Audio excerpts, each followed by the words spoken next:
Hello students, இந்த video வந்து 7th சோசியலில் என்எம்எம்எஸ்க்குள்ள question. இதை பொது அறிவாகவும் கூட நீங்கள் பயன்படுத்திக்கலாம். என்எம்எம்எஸ் ஸ்டூடெண்ட்ஸ் வந்து அவங்க பாடத்தில் உள்ள கொஸ்டின், மற்றவங்களுக்கு வந்து இது பொது அறிவு வினாவிடையும் வச்சுக்கலாம். ஹலோ மாணவ கண்மணிகளே, நம்ம சேனலுக்கு நீங்கள் புதுசுனா நம்ம சேனலை சப்ஸ்கிரைப் பண்ணிடுங்க. நம்ம சேனல் பேர் மலை அருவி. நான் வந்து 5ஆம் கிளாஸு 6ஆம் கிளாஸு 7ஆம் கிளாஸுக்கான பாடங்கள்லாம் போட்டிருக்கேன். திருவாலங்காடு செப்பேடு யாருடைய காலத்தை சேர்ந்தது? திருவாலங்காடு செப்பேடு வந்து 1ஆம் ராஜேந்திர சோழனுடைய காலத்தை சேர்ந்தது. ஜிட்டல் செப்பு நாணயங்கள் யாருடைய காலத்தை அறிந்து கொள்ள உதவுகிறது அப்படின்னா டெல்லி சுல்தான்கள். கீழ்கண்டவற்றுள் தவறானது எது அப்படின்னா இவன் பதுதா சீனா.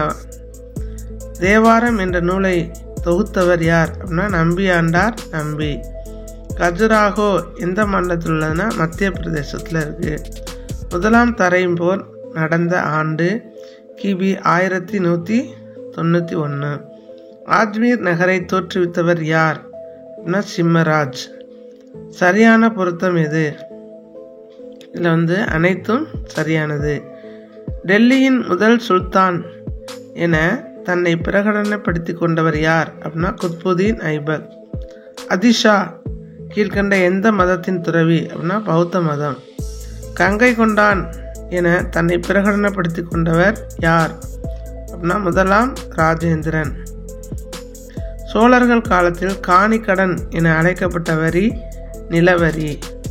சோழர்கள் காலத்தில் 5 வண்ணத்தார் என அழைக்கப்பட்டவர் வணிக குழு. வேள்விக்குடி செப்பேடுகளின் கொடையாளி எனப்பட்டவர் யார் அப்படின்னா 1ஆம் வரகுணன். பாண்டியர்கள் காலத்தில் வளநாடு என அழைக்கப்பட்டது மண்டலங்கள். சிமா என்பது கீழ்கண்ட எந்த தாதுக்களின் கலவை அப்படின்னா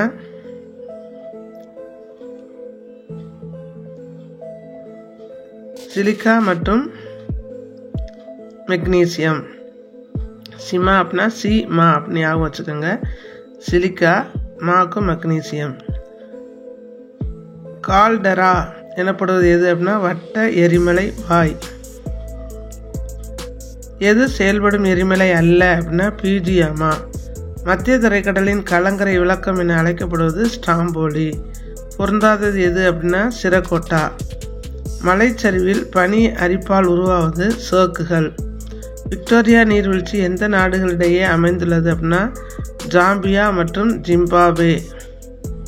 குடிமக்களுக்கு சமத்துவத்தை அளிக்கும் இந்திய அரசியலமைப்பு சட்டப்பிரிவு எது அப்படின்னா சட்டப்பிரிவு 14-18. இந்திய அரசியலமைப்பு சட்டப்பிரிவு 17 கீழ்கண்ட எது பற்றி உரைக்கிறது அப்படின்னா சட்டத்தின் முன் தீண்டாமையை ஒழிக்கிறது. பல கட்சி ஆட்சி முறை எந்த நாட்டில் இல்லை? பிரிட்டனில் இல்லை. தவறான பொருத்தம் எது? அக்பர் தபகத் இ அக்பரி. பள்ளிச்சந்தம் என்பது கீழ்கண்ட யாருக்கு வழங்கப்பட்ட நிலம்? சமண சமய நிறுவனத்துக்கு வழங்கப்பட்டது. பௌத்தர்களுக்கு 5 கிராமங்களை கொடையாக வழங்கியவர் தேவபாலர். இந்தியாவின் மீது கஜினி முகமது கடைசி படையெடுப்பு எது? சோமநாதபுர படையெடுப்பு. பாலர்களின் ஆட்சி அதிகாரத்தை காமரூபம் வரை விரிவுபடுத்தியவர் தேவபாலர். சோழர்கள் காலத்தில் நாடோடு தொடர்புடைய பூசல்கள் மற்றும் சிக்கல்களை தீர்த்து வைத்தவர் நாட்டார். சோழர்கள் காலத்தில் நாடோடு தொடர்புடைய பூசல்கள் மற்றும் சிக்கல்களை தீர்த்து வைத்தவர்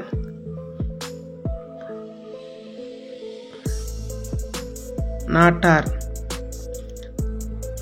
சோழர்கள் காலத்தில் 500வர் திசை 1500வர் என அழைக்கப்பட்டவர்கள் வணிகர்கள். 8000 சமணர்களை கழுவேற்றியதாக கூறப்பட்டவர் யார் அப்படின்னா அரிகேசரி மாரவர்மன். பாண்டியர்கள் காலத்தில் காயல் துறைமுகம் இருமுறை வந்த வெனிஸ் பயணி மார்க்கோ போலோ. கூடல் கோன் என அழைக்கப்பட்டவர்கள் யார் அப்படின்னா பாண்டிய மன்னர்கள். பாண்டியர்கள் காலத்தில் எழுத்து மண்டபம் என அழைக்கப்பட்டது அரசு செயலகம். பாண்டியர்கள் காலத்தில் தென்னவன், தமிழ்வேல் என்ற பட்டங்கள் யாருக்கு வழங்கப்பட்டது அப்படின்னா படைத்தளபதிக்கு. மோகோரோவிசிக் என்பது கீழ்கண்ட எந்த அடுக்கை பிரிக்கிறது அப்படின்னா கவசம், புவி மேலோடு. வெய்சாட் குட்டன்பர்க் என்பது கீழ்கண்ட எந்த பகுதிகளை பிரிக்கிறதுனா புவிக்கரு மற்றும் கவசம்.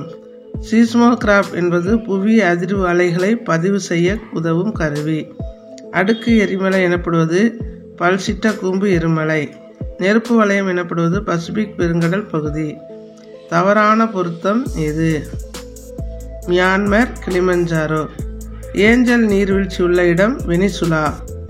கீழ்கண்டவற்றுள் எது பனியார்களால் உருவாக்கப்படுகிறது அப்படின்னா அனைத்தும் சரி.